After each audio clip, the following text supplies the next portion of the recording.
This is Into the Story, the podcast where you learn English with true stories from all over the world. Stories that connect us and inspire you to get where you want to go. Hi there, it's your host, Bree.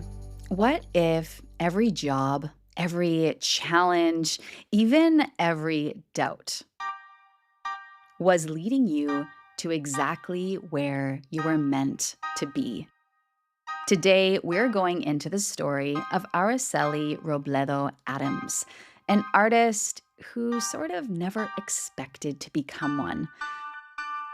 Born in Spain and raised in Australia, she had built a career in legal marketing, which is a very high-stress environment. But something was missing. Since childhood, she had always been surrounded by artists. And over time, she began to realize that every skill she was learning in her career, writing, organizing, presenting, was actually preparing her for something new.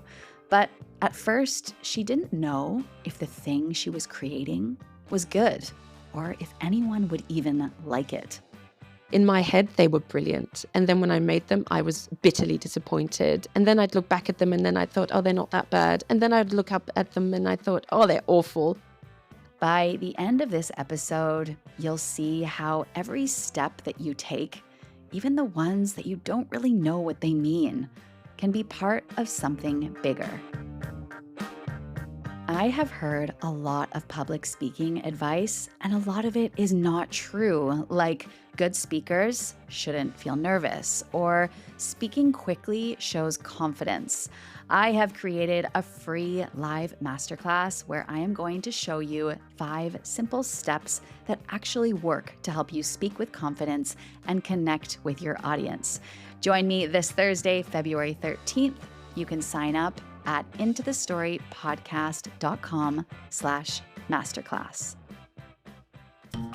Okay, now it's time to look at 5 words and expressions that Araceli uses in her story today. The first is a body of work. And a body of work is all of the work that someone has created in their career, like books or art, maybe music. For example, her body of work includes 5 novels and 2 poetry collections.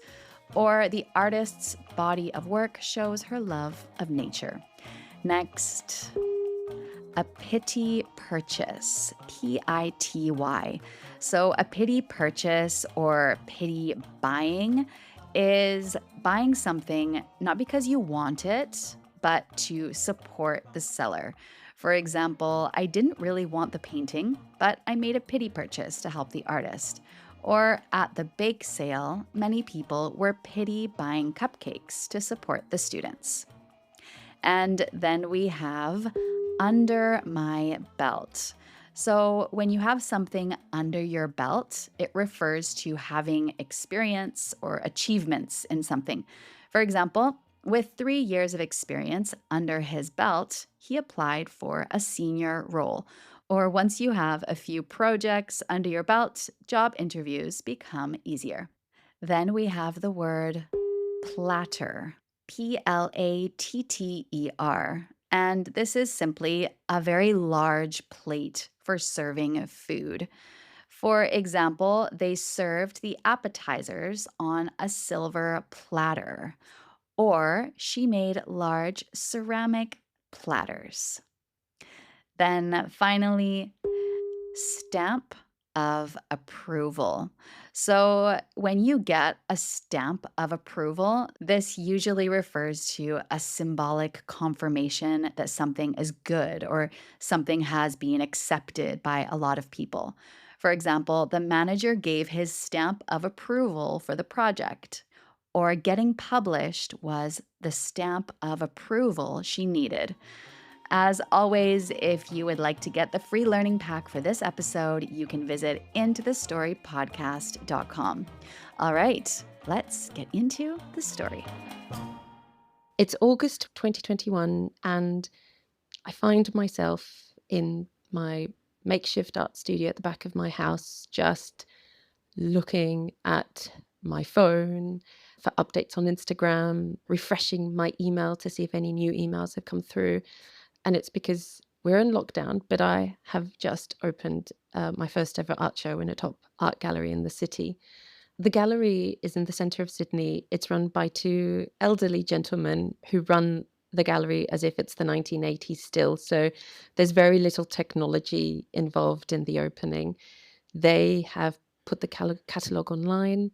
They are replying to emails. And, you know, I've just made this whole body of work and I've put it out for the whole world to see and hopefully purchase. But I feel like an imposter. I feel that nothing will be sold. I'm not known, so I just don't know what to expect. But for the most part, it's a mixture of dread and excitement at the same time.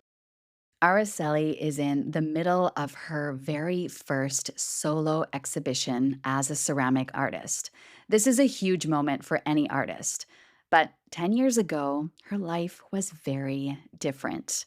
It's 2010, and she's living in Toronto, working in a high paid but stressful job in marketing for law firms.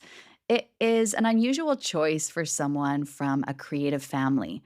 Her father had been a famous painter, and her siblings all loved the arts. It's winter, and she's looking for a new hobby. It gets dark really early, and it's very cold, so she's looking for something fun to do indoors. And I joined a ceramics course. It lasted about 3 months. And from the first day, I absolutely loved it. Working with the clay felt very natural to me. I lived in Western Toronto, a very trendy, arty neighborhood called Roncesvalles. It was next to a park. It is next to a park. And every morning I'd jump on my bike and I would cycle all along the lake to go to the law firm in the city. And then I would have a day that would be comprised of lots of emails, lots of meetings with partners, lots of writing documents, organizing future events, thinking about client plans. It was a very fast-paced environment. So then when it was time to get home, I would actually change into more comfortable clothes and I would cycle not to my home, but to this artist collective where I would just sit and I would either make pots or paint them. And I would listen to podcasts, audiobooks, classical music while I did so. And that was just my absolute happy place. It feels like all around her, Araceli is seeing artists making a living from their work, and she feels inspired and also curious. After her 3 month course, she goes to a workshop in Greenwich Village in New York City, and it's there that she learns to work with porcelain. And that's when she knew this is what she wants to do. She wants to be a real ceramic artist. After living in Canada for 2 years, my Canadian visa was expiring. And even though the law firm were happy to sponsor me and stay, I always felt that it was like a bit of a relationship where if you stay, you have to get married. And I just did not want to marry them. I felt that there was something else waiting for me, and that was actually in the shape of a degree, a ceramics degree that I could do in Sydney in Australia while I worked full time. I didn't have the luxury of being able to give up a very well paying job just to be like, oh, I'm going to just do ceramics now. And how would I be able to afford that? I still needed to eat every day and pay rent and have a life. At the same time, I was a bit tired of working for law firms, and there was this job going at an architecture firm doing the same sort of role. And I was so full of myself. I thought, oh, they only just have to meet me. They will hire me on the spot. I'm going to be great at this. I'm creative. I'm very good at my job. It's going to be fantastic. And actually, I sold my belongings, everything except my books, and then just showed up in Sydney with some old family friends, did this interview, didn't even pass the first interview, obviously did not get the job. And I was bitterly disappointed. So then my recruiter said, oh, there's this other job going at another law firm. I don't want to work for another law firm. But then again, you have to work, you have to eat, you have to have a life. And so I accepted it. Araceli does the ceramics diploma in Sydney while working at the law firm, which is where she meets the man who will become her husband. The job is tough. Long hours, very tight deadlines. One day, after working 24 hours straight, she starts to feel this very deep anxiety that won't go away. She loves doing ceramics, but with work and this exhaustion, there's just no time to rest. So even though I did finish my diploma and I got a very good grade, I didn't do ceramics for quite a while after because the anxiety of not delivering at 110% at work just made me focus on that more than anything else. By that point, I had married my husband. The law firm had a very good maternity leave policy. And I thought, well, I'll stay here until hopefully I get pregnant. And then I'll be able to take this wonderful year off. It took a while to get pregnant as well. So that just added even more to the stress of the whole situation where I wasn't doing anything creative but by that point I realized was something that very much fed my soul. I wasn't happy in my job. I felt that I was just there waiting for something that I didn't know if it would happen. I didn't know if I could conceive. All of these feelings just made it a very difficult time in my life. Araceli and her husband do end up having a baby.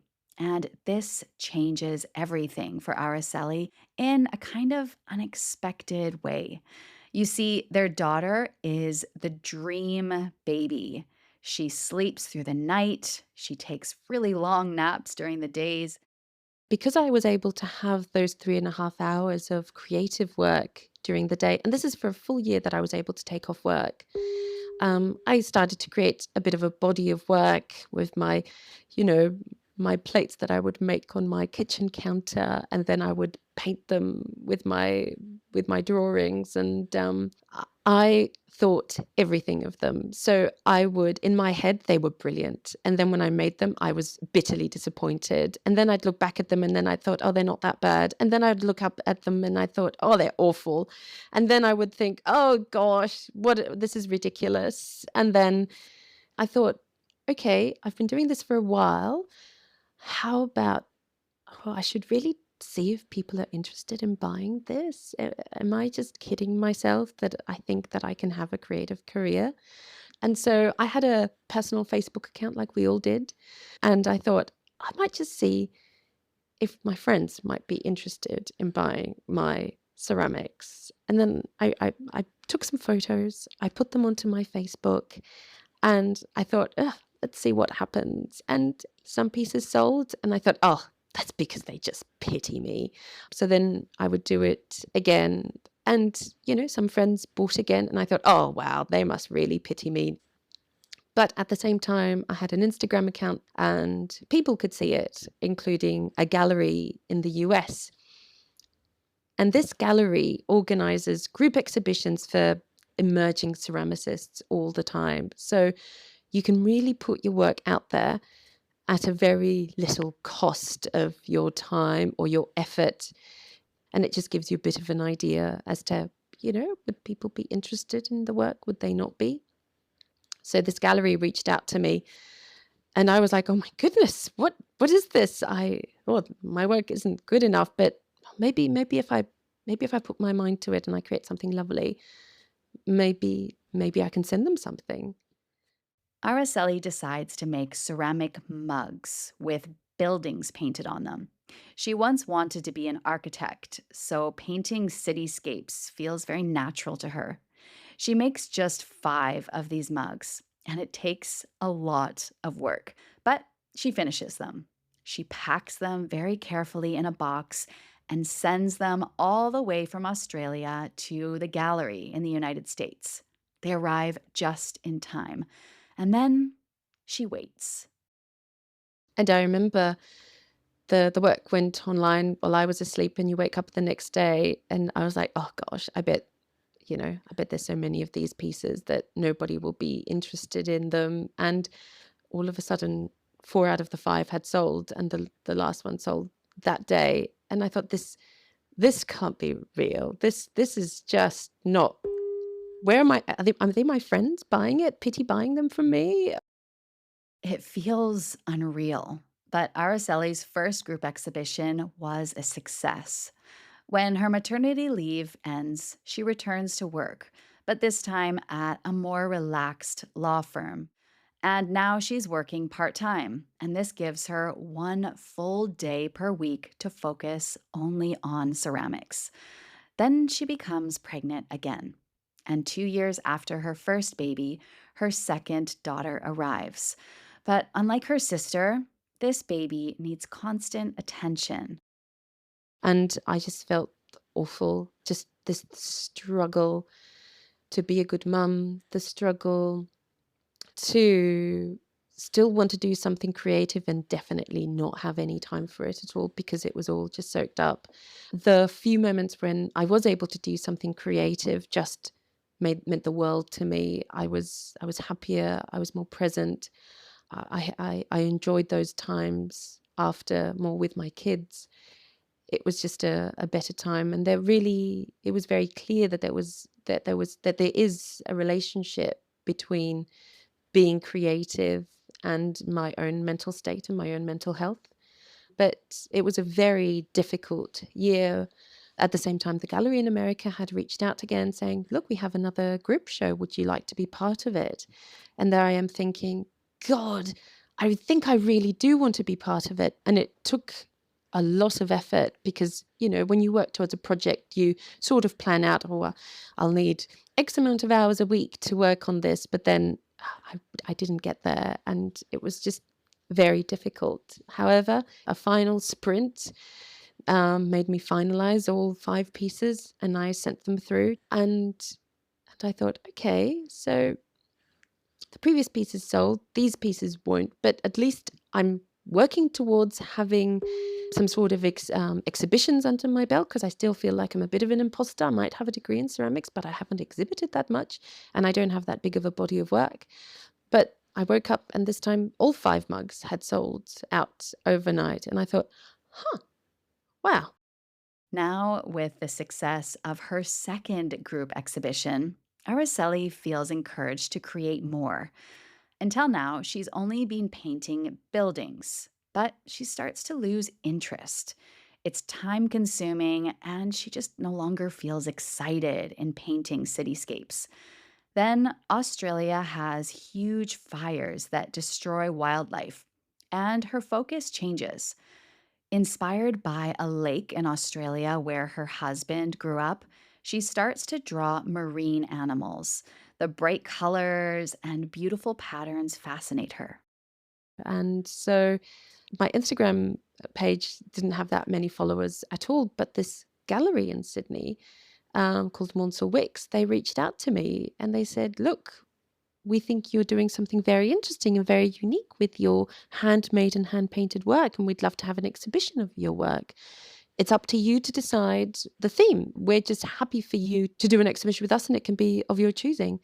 They also said, if you accept, could you do like really big platters? Because really big platters are very difficult. And do you think you could do that?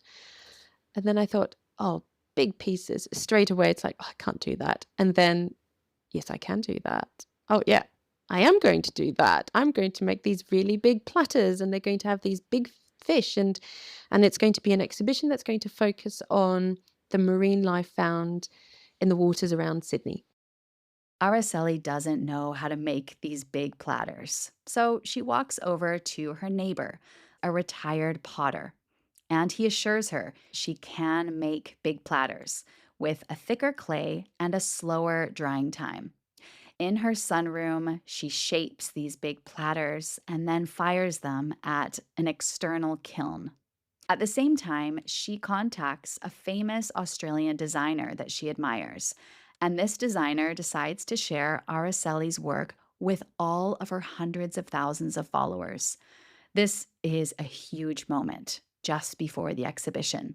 And then, just as I have to go and pick up my platters from this external kiln, lockdown happens. And this is a very strict lockdown in Sydney where you're almost not even allowed to leave your house. And all I could do was drop everything at the entrance of the gallery and then go back into the car with a mask and then go back home and just wait for the news to arrive via email or a phone call. And this brings us back to where we started this story today. Araceli's first solo show was a big success. By the end, most of her pieces had sold. And I think the success of the exhibition, paired with the exposure that I got, and also the stamp of approval that I got from this very well-respected person, just made me feel like, I think I can do this. I think there's an interest in the work. And then I did the math, as everybody would do. And I thought, okay, so how many platters do I have to do a week, sell a week, to make up for the money that I would otherwise be paid by the law firm? And then I remember doing the math with my husband, and I thought, this actually works out. And he's like, yes, it does. And I thought, oh, this actually works out. Do you think? And he's like, yeah, how about you just quit the job altogether and you just do this? And I was like, oh my gosh, wow. It's we always think that the big moments in life are like this big celebration or a big party or a big moment, a big photograph, but actually it's these very quiet moments of realization. And so today I find myself running a ceramic studio, which is quite successful. Aside from the painting, the creating, the designing, there are so many more elements to running a studio than I thought of when I was first dreaming of it. There's a lot of, and all of these skills are just as important as the making of the work. And I wouldn't know how to do them properly if I hadn't worked in legal marketing for 15 years. So in a way, you should never underestimate how each life experience will help you build the right career for you. Every experience, good or bad, is building to something. Araceli's 15 years working in legal marketing weren't wasted time. They gave her the skills to run her now award-winning ceramic studio, Casa Adams. Araceli is a successful ceramic artist, well known for her porcelain platters with bright marine species, and also for her work to protect these species. She has been featured in many famous publications and continues to sell out at her solo exhibitions. The self-doubt, the struggle to balance creativity and work, even the moments when she felt like an imposter, all of it was shaping her into the artist she is today. So if you right now are in a season of life where you're feeling stuck, remember this: what you're doing now is teaching you something. Keep going. Your path is unfolding, even if you don't see it yet. I hope that you enjoyed this episode. You can follow Into the Story wherever you get your podcasts so that you never miss a new episode. If you're ready to speak with confidence and get people to listen, you can join my free live masterclass, 5 Steps to Speaking Confidently in Any Presentation. In just 1 hour, I am going to teach you simple, practical techniques to help you speak clearly, connect with your audience, and open new opportunities. Sign up now at intothestorypodcast.com/masterclass. Okay, folks, that's all for today. Until next time, I hope that you have a good time, or at least a good story to tell.